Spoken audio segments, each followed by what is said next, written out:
የደም ላብ አለ።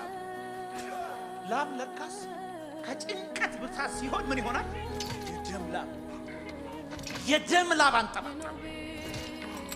በደሙ የዋጃትን ቤተክርስቲያን ለመዋጀት አዲስ ኪዳን ለመመስረት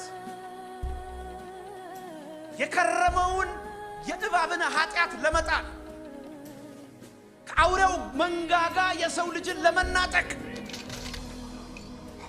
የደም ላብ አለ። ገብቻል ነበር። በጣም የሚገርማችሁ ነገር ስጋው አልቋል እንዳልኩት ደሙ ከላዩ ላይ መጥቷል። ወደ ውስጥ ገብቶ እንጨት አሸክሞት መሸከም አቅቶታል። ለዚህ ነው አቅቶት የወደቀው። እንደምንም አድርገው ሊያሸክሙት ሲፈልጉ ዮሴፍ የሚባለው መጣና ሊያግዘው ጥቂት ወሰደ።